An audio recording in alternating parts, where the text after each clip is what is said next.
So I'm going to talk about why I believe that censorship of ideas is a bad thing.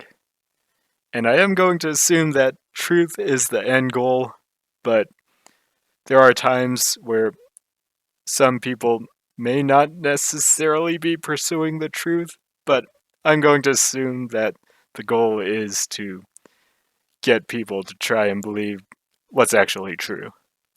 And a really key point is that we should always be pursuing new information, especially the information that goes against our beliefs. So that's actually one of the best ways to support what you believe is to find the most convincing arguments against it and show why those are wrong. Now, talking about one reason why censorship might seem to make sense.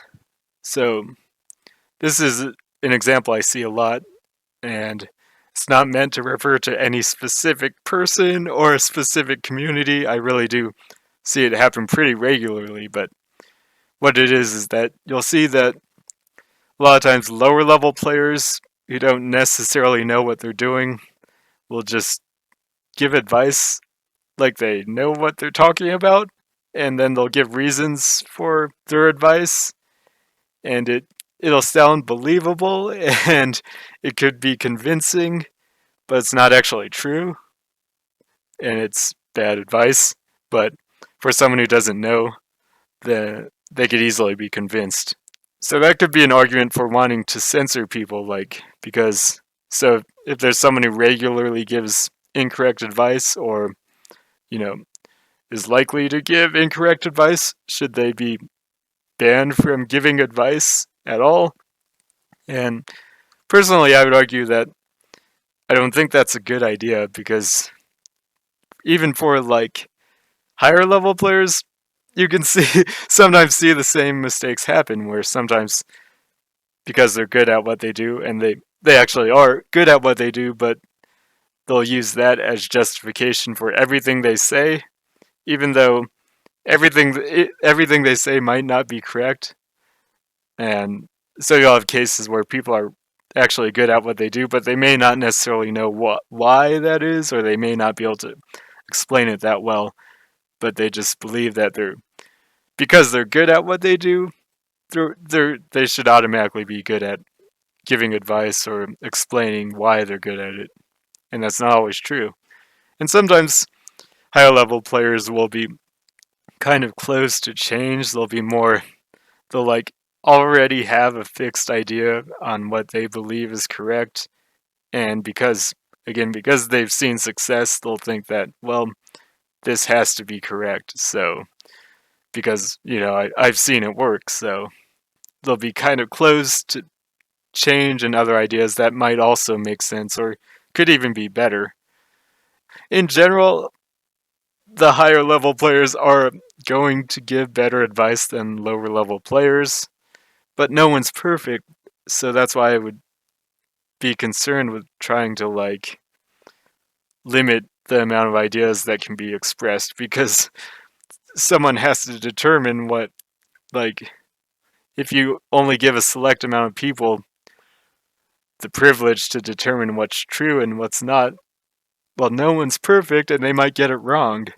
And things will never get better if you don't allow new ideas to come up and be discussed. So you really need flexibility and openness to change on both sides. So if you're giving advice, you don't necessarily want to be like closed minded and just say like, yeah, this is always true. Just always do this and everything I say is always right. You don't necessarily want to be like that because again, no one's perfect. You're going to get things wrong sometimes. And then on the other end, like if you're taking advice from other people, you kind of want to take it with a grain of salt and not necessarily just blindly believe everything. And again, it's pretty hard to tell. So like you could you should lean towards like believing what people say if you don't know, but just stay open to other possibilities and you don't have to necessarily treat any single person's ideas as always right or something like that. Now, another reason why it might seem to make sense to censor ideas is because sometimes it really is really difficult to determine the truth. So, what I would say is that I think a lot of people tend to believe that they're really good at it, and a lot of people tend to not actually be very good at it. So it's actually a problem because people just think they're really good at it, and then they just assume they're doing a good job at figuring out what's true, and they come to the wrong conclusion. And I'd say in a lot of ways it's really is similar to proofs in mathematics, where um, that's that's really difficult. Like even for people who study math seriously and are into math, a lot of times they still struggle with proving things.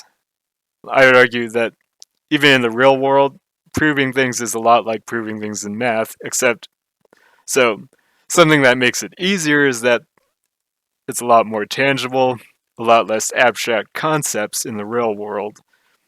But something that makes it harder is that you don't have absolute answers. Like in mathematics, you can absolutely prove something true, but you can't do that in the real world. The best you can do is try and use different pieces of evidence that show why your belief or your idea is true, but you can never really prove it absolutely, except in cases where you like control the rules and you define everything completely.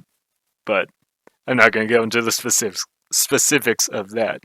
But the big point is that it really is difficult to determine the truth, so it might seem like it would make sense to leave it to people who are better, who are more capable of doing it. Like some people are better at analyzing certain kinds of information or they have more knowledge about certain topics.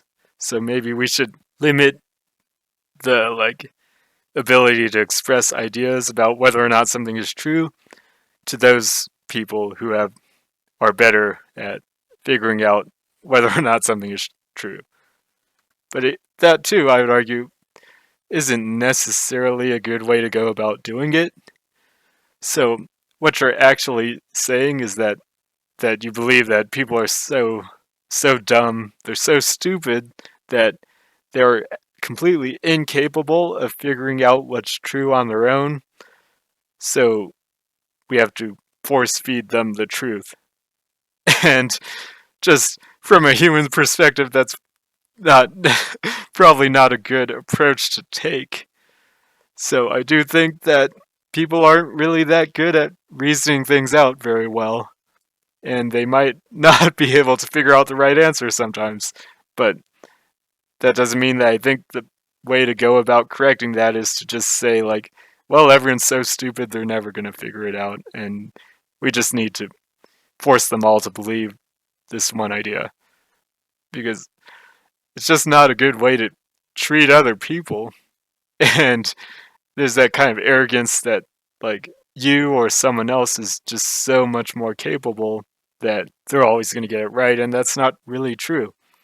What I think is a much better way to approach it is to try and teach other people why something is correct or wrong, and the types of errors that people might make when they're trying to reason something out.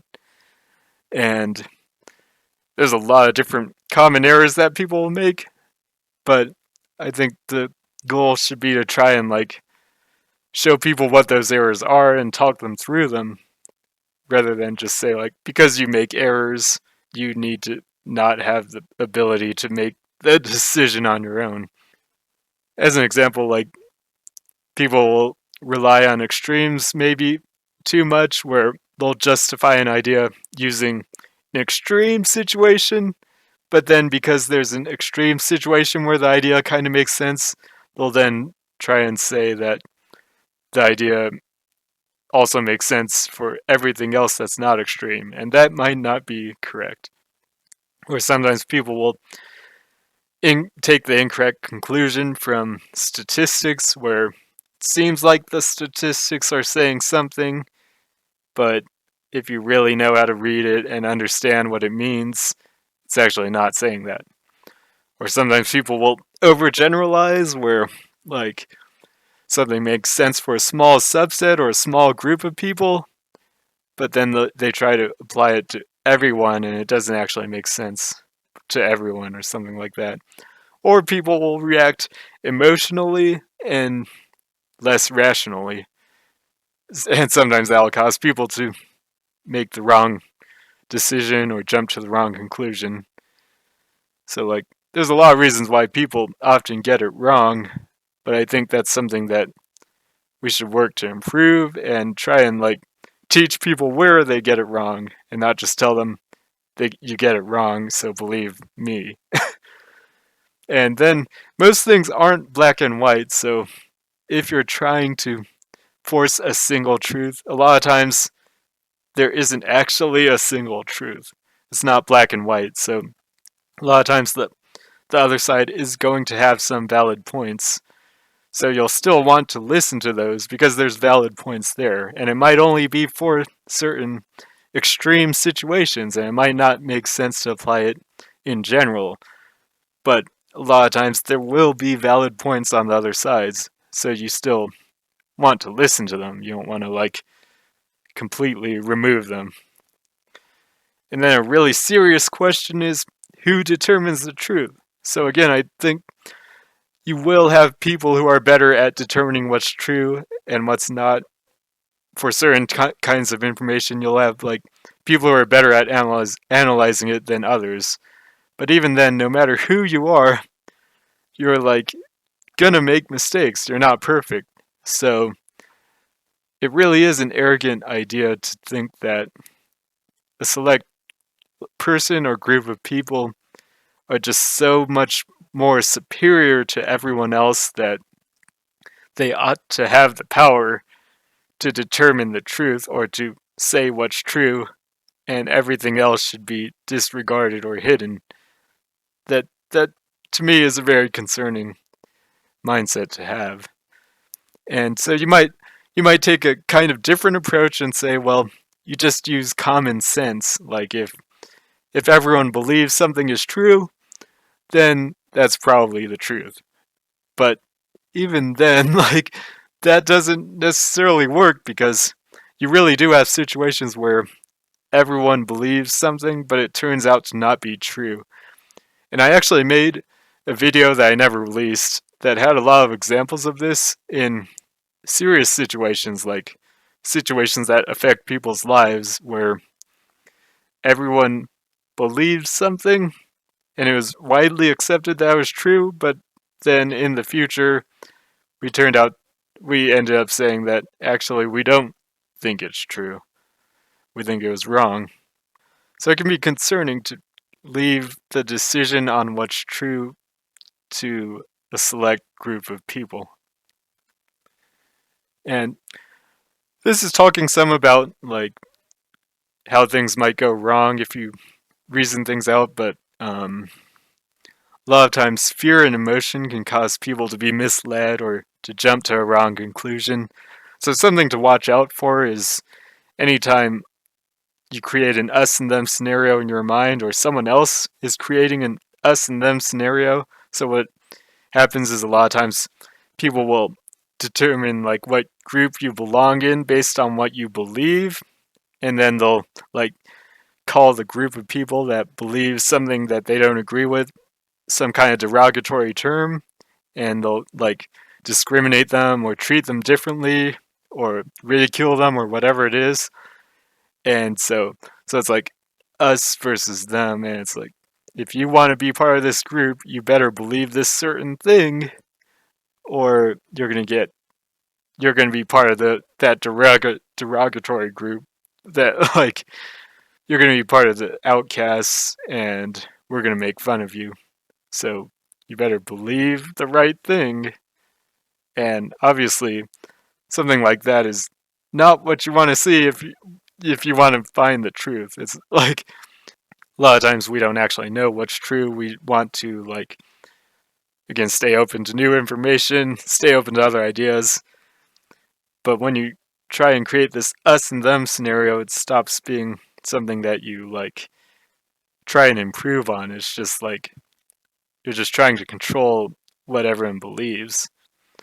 And then another thing to watch out for is the emotions that people have towards being wrong. So if you claim that someone might be wrong in something they say, a lot of times people will react really emotionally to that, and they'll think of it as some like they're being personally attacked and they have to defend themselves because they're being attacked. And it really might not be something like that. It might just be, trying to find the right answer. But sometimes it's really hard to even like suggest other ideas or suggest that someone might be incorrect because people respond so emotionally to it. And it doesn't even necessarily have to be the person that's being suggested to be wrong. It might be the people that support that person. So sometimes people support someone, and then if you suggest that the person that they support is wrong, they react really emotionally because they're like, oh my god, the person that I support is being attacked. Well, now I have to attack that person back, or I need to defend that person that I support. And really, that's not very useful to like trying to figure out what's true because again you like have to stay open to new ideas and you want to like improve things, not just like hold on to fixed beliefs.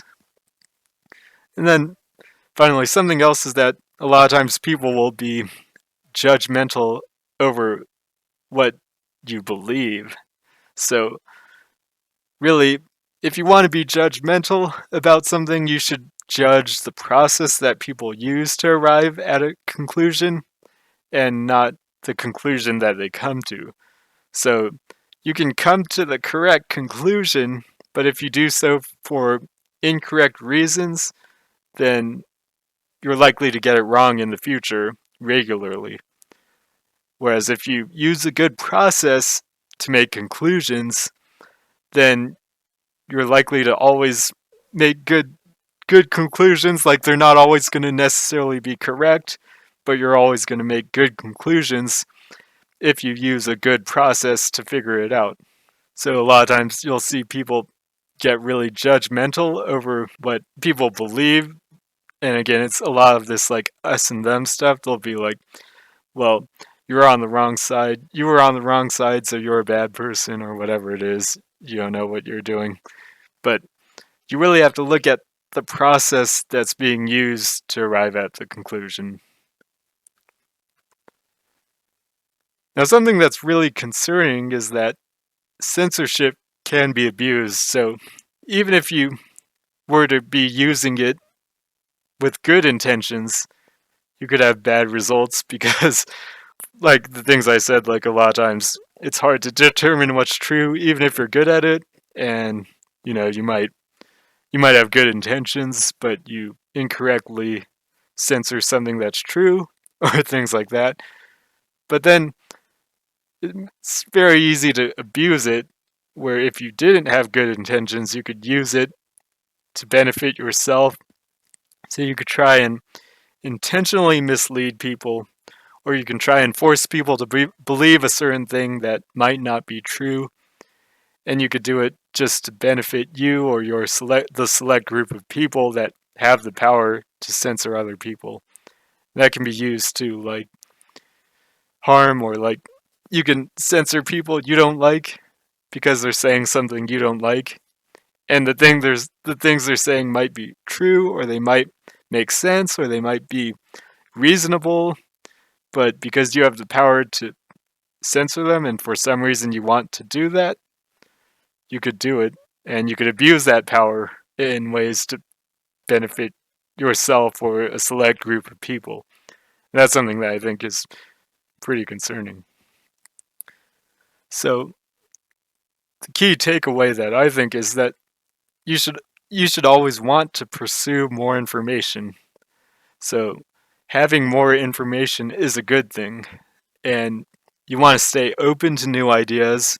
So it can be really easy to just assume that a single idea must be true because you've seen it be true a lot of times, but even then you want to stay open to new ideas.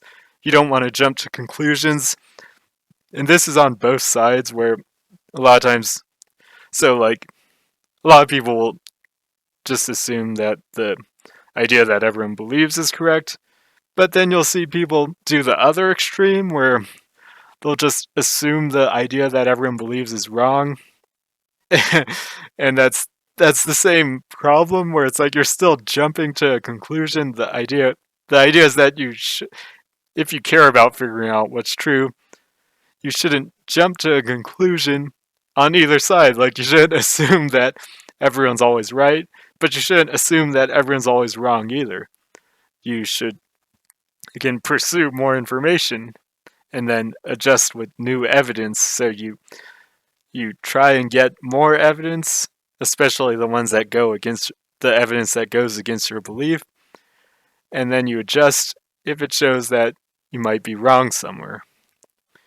And a big question to ask is, what is there to hide really? So if you have real strong confidence in your belief, you shouldn't feel like you have to hide from anything. Like, you should be able to take on any kind of criticism, and because you're confident in what you believe in, you should be able to show why your belief still holds up. And if you are able to take like the strongest criticism and the most convincing counterarguments and show why even those are flawed, then you can feel really confident in what you believe in. But on the other hand, if you feel like your idea can only be supported by hiding the information that goes against it, then maybe your idea isn't actually a good one. Maybe there's something wrong with it. So if you ever see that it seems like there's something that has to be hidden to support an idea, then the idea might be flawed somewhere. Some of the examples that I talked about, like I do a lot with games and game strategy. So like, for example, if you get something wrong in game strategy, well, like I do a lot with it, I care about it, but at the end of the day, it's not necessarily a big deal. It doesn't really matter so much that people find the wrong strategy in a game and never get better or something like that. That's not really that big of a deal. But sometimes it is. Sometimes because the same concepts apply to serious issues that affect a lot of people, and issues that can be matters of life or death. Sometimes finding the right answer really is important.